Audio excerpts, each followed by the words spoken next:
ক্যাম্পাসে, পার্লামেন্ট ক্যাম্পাসে আমাদের যে অফিসটা, আমাদের পার্লামেন্ট ক্যাম্পাসে যে অফিসটা দেওয়া হয়েছিল, সেই অফিসটায় আমার অফিসে আবু সাইদের একটা ছবি ছিল। সেই ছবির নিচে বসে সেই অফিসে আমি আমার 8 জন সহকর্মী মিলে 3 মাস ধরে যে প্রচেষ্টাটি চালিয়েছি তারই সারাংশ আজকে আমরা উপস্থাপন করব। কিন্তু এর পেছনে আছে অন্ততপক্ষে 1 লাখ লোকের মতামত, রাজনৈতিক দলগুলোর অবদান, আছে সিভিল সোসাইটির অবদান, এবং আছেন সমাজের বিভিন্ন অংশের মানুষের মত, সেগুলিকে ধারণ করার চেষ্টা। আমরা সংবিধান সংস্কারের জন্য কতগুলি সুনির্দিষ্ট প্রস্তাব উপস্থাপন করেছি, সুপারিশ হিসেবে উপস্থাপন করেছি। সেক্ষেত্রে আমাদের লক্ষ্য ছিল সুস্পষ্ট: কার্যকর গণতন্ত্র, মৌলিক মানবাধিকার সুনিশ্চিতকরণ এবং জবাবদিহিতা প্রতিষ্ঠা। সেদিক থেকে বিবেচনা করেই আমরা সংবিধানের যে ধারাগুলো, যে বিষয়গুলোর সংস্কার করা দরকার, সেগুলো আমরা বলেছি। তার মধ্যে একটা হচ্ছে, আমরা মনে করি যে 1971 সালের স্বাধীনতা যুদ্ধের মহান আদর্শ এবং 2024 সালের গণ অভ্যুত্থানের যে জন আকাঙ্ক্ষা, তার প্রতিফলন হিসেবে আমরা রাষ্ট্রের 5টি মূলনীতি সুপারিশ করছি। সেগুলি হচ্ছে সাম্য, মানবিক মর্যাদা, সামাজিক সুবিচার, বহুত্ববাদ এবং গণতন্ত্র। আমরা সংবিধান সংশোধনের ক্ষেত্রে গণভোটের পুনরুদ্ধার বা পুনঃপ্রতিষ্ঠার কথা বলেছি। আমরা দ্বিকক্ষ বিশিষ্ট পার্লামেন্ট চালু করার জন্য সুপারিশ করেছি। এই দ্বিকক্ষ মিলে যাতে করে সকলের প্রতিনিধিত্ব থাকে, তার জন্য একই সঙ্গে সংখ্যাগরিষ্ঠতার ভিত্তিতে নিম্নকক্ষ কিন্তু সংখ্যানুপাতিক প্রতিনিধিত্বে উচ্চকক্ষ তৈরি করার জন্য সুপারিশ করেছি। আমরা মনে করেছি যে গত 16 বছর যাবৎ বাংলাদেশ যে একনায়কতান্ত্রিক স্বৈরতন্ত্রের মোকাবেলা করেছে, তার একটা অন্য জিনিস হচ্ছে ক্ষমতার কোনো প্রাতিষ্ঠানিক ভারসাম্য ছিল না।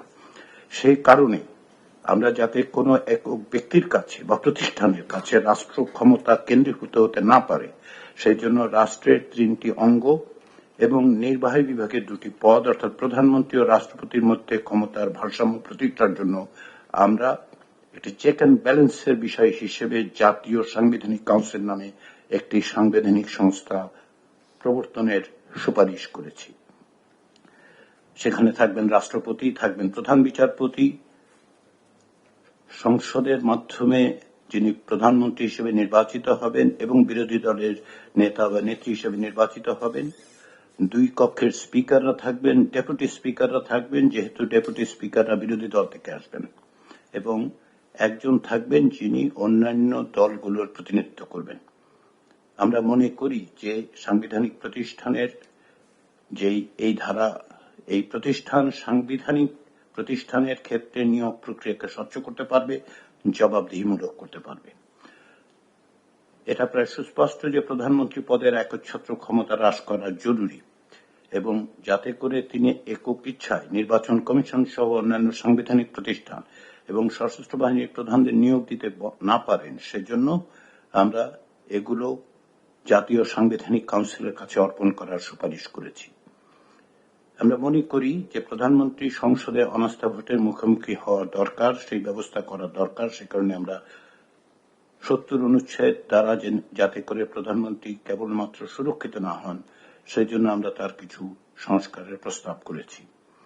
আমরা মনে করি যে বাংলাদেশকে যেভাবে গণপ্রজাতন্ত্রী বাংলাদেশ বলা হয়, তার মধ্যে আসলে যে প্রজাতন্ত্রের কথা হয় সেটা আমরা দ্বিমত পোষণ করেছি। আমরা বলছি বাংলাদেশ পরিচিত হওয়া উচিত জনগণতান্ত্রিক বাংলাদেশ হিসেবে।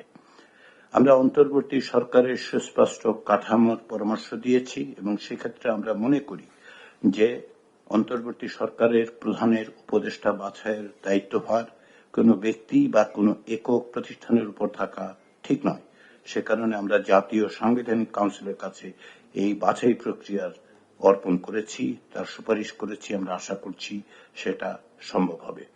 আমরা বিচার বিভাগের বিকেন্দ্রীকরণের জন্য সুপারিশ করেছি এই কারণে যে ন্যায় বিচার প্রতিষ্ঠিত করতে হলে এবং ন্যায় বিচার পাওয়ার অধিকারকে সুগম এবং যথাসাধ্য মানুষের দোরগোড়ায় পৌঁছে নিতে হলে কমিশন মনে করে যে বিকেন্দ্রীকরণ করা দরকার। আমরা সুপ্রিম কোর্টের একক চরিত্র অক্ষুণ্ণ রেখেই দেশের সকল বিভাগীয় শহরে হাইকোর্ট বিভাগের মর্যাদা এবং এখতিয়ার সম্পন্ন একটি স্থায়ী আসন প্রবর্তনের সুপারিশ করেছি।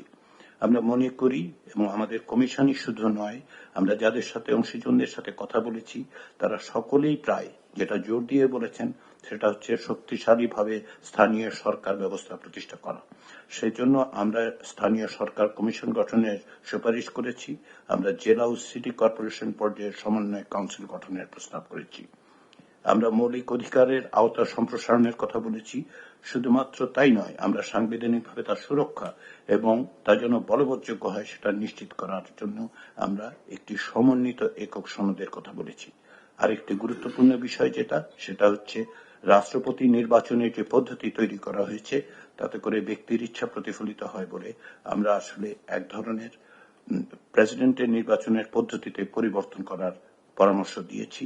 এক ধরনের নির্বাচক মণ্ডলীর মধ্য দিয়ে যেন প্রেসিডেন্ট নির্বাচিত হন, আমরা সেই সুপারিশ করেছি। এই সুপারিশগুলোর ভিত্তি হচ্ছে আমরা যে অসংখ্য মানুষের মতামত পেয়েছি।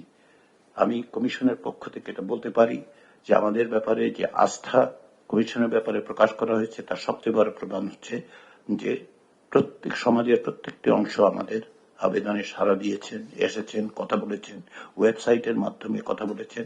তাদের দোরগোড়ায় যখন আমরা আমাদের জরিপের জন্য গেছে তারা উত্তর দিয়েছেন, তাদের মতামত জানিয়েছেন। একটা ব্যাপক গণ অভ্যুত্থানের মধ্য দিয়ে যে স্বপ্ন, সেই স্বপ্নের ধারাবাহিকতাই আসলে কমিশনের পক্ষ থেকে আমরা এই প্রস্তাবগুলো সুপারিশগুলো রাখছি। আমরা আশা করছি বাংলাদেশের রাজনৈতিক দলগুলো এক ধরনের ঐকমত্যে পৌঁছতে পারবেন। আমি শেষ করার আগে ধন্যবাদ জানাতে চাই যারা আমাদের সাথে কাজ করেছেন। কমিশনের আমি ছাড়া যে 8 জন সদস্য দিবানিশে কাজ করে সামগ্রিকভাবে এই সুপারিশগুলি তৈরি করেছেন। আমাদের কার্যালয়ের যে কর্মকর্তা এবং কর্মচারীরা ছিলেন, পাশাপাশি আমাদের যে 32 জন গবেষক আমাদের সাথে কাজ করেছেন যারা বিনামূল্যে প্রো বনো কাজ করেছেন আমাদের সাথে। যে কোনো সময় যা প্রয়োজন হয়েছে তার জন্য তারা যে কোনো সময় প্রস্তুত ছিলেন। 50,000 মতামতকে সার সংকলন করার মতো দুরূহ দায়িত্ব তারা পালন করেছেন। তাদের সকলকে আমি এই সুযোগে ধন্যবাদ জানাতে চাই এবং আমি মনে করি যে এর মধ্য দিয়ে একটা বিশাল জনগোষ্ঠীর মতামত প্রতিফলিত হয়েছে। আমরা আশা করি রাজনৈতিক দলগুলো তারা এই ঐকমত্যের জায়গায় আসতে পারবেন। ধন্যবাদ।